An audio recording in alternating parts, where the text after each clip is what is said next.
यहाँ हम जानेंगे लोकतांत्रिक सरकार के बारे में। भारत भारत एक लोकतांत्रिक देश है।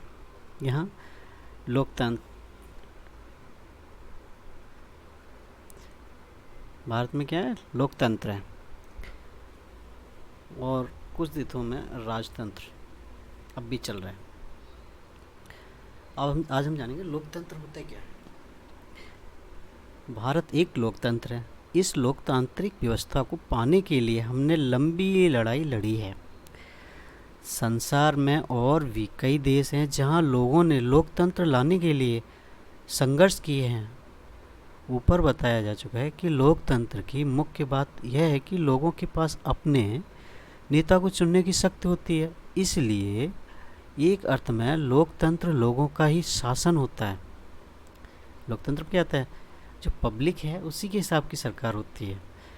अगर सरकार सही काम नहीं करती तो 5 साल में दूसरा चुनाव होगा, तो उसमें वो पब्लिक जो सरकार पसंद है उसे लाएगी।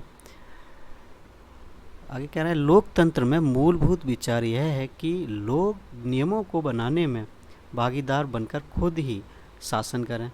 आज के समय में लोकतांत्रिक सरकार को प्राय प्रतिनिधि लोकतंत्र कहते हैं। प्रतिनिधि लोकतंत्र में लोग सीधे भाग नहीं लेते, बल्कि चुनाव की प्रक्रिया के द्वारा अपने प्रतिनिधि को चुनते हैं। ये प्रतिनिधि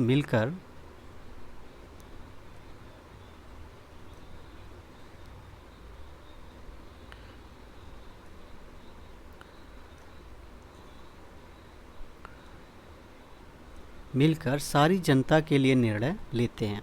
आजकल कोई भी सरकार अपने आप को तब तक लोकतांत्रिक नहीं कह सकती जब तक वह देश के सभी वयस्क मतलब जो 18 साल का नागरिक होता है उसे वयस्क बोलते हैं, नागरिकों को वोट देने का अधिकार ना दे।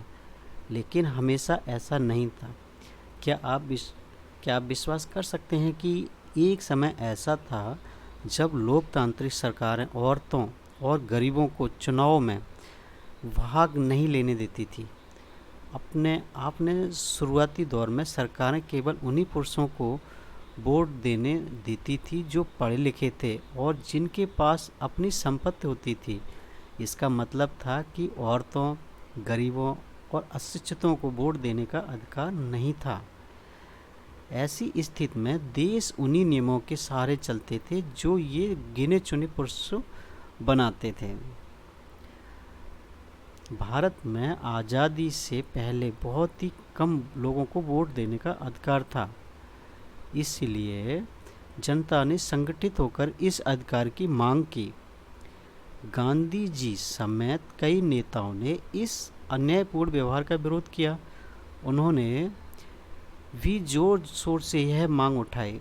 सन 1931 में यंग इंडिया पत्रिका में लिखते हुए गांधी जी ने कहा था, मैं यह विचार सहन नहीं कर सकता कि जिस आदमी के पास संपत्ति है वह वोट दे सकता है, लेकिन वह आदमी जिसके पास चरित्र है पर संपत्ति या शिक्षा नहीं, वह वोट नहीं दे सकता। या जो दिन भर अपना पसीना बहाकर ईमानदारी से काम करता है वह वोट नहीं दे सकता, क्योंकि उसने गरीब आदमी होने का गुनाह किया है।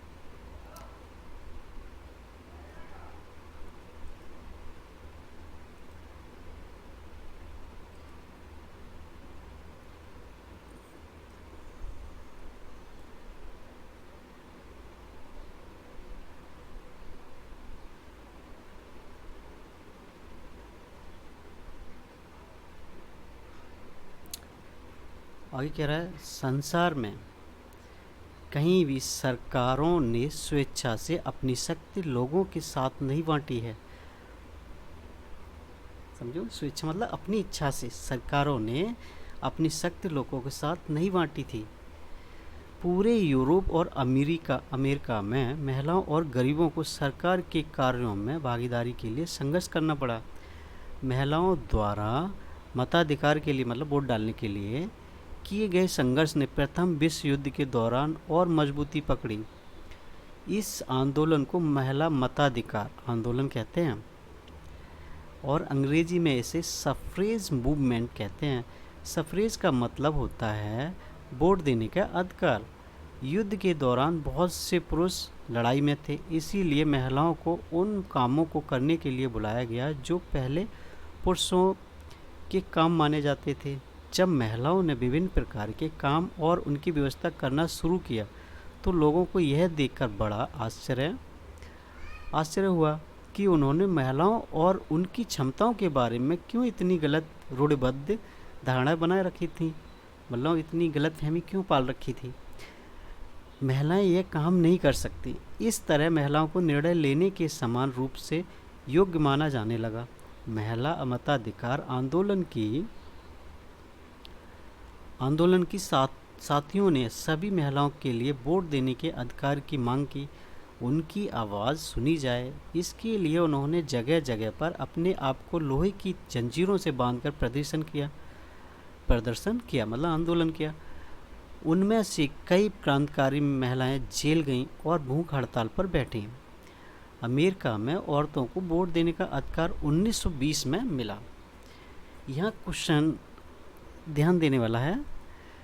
अमेरिका में वोट, ये मेन पॉइंट ये है, अमेरिका में औरतों को वोट देने का अधिकार 1920 में मिला, जबकि इंग्लैंड की औरतों को यह अधिकार कुछ सालों बाद, मतलब कुछ ईयर्स बाद 1928 में मिला। 1928 में मिला।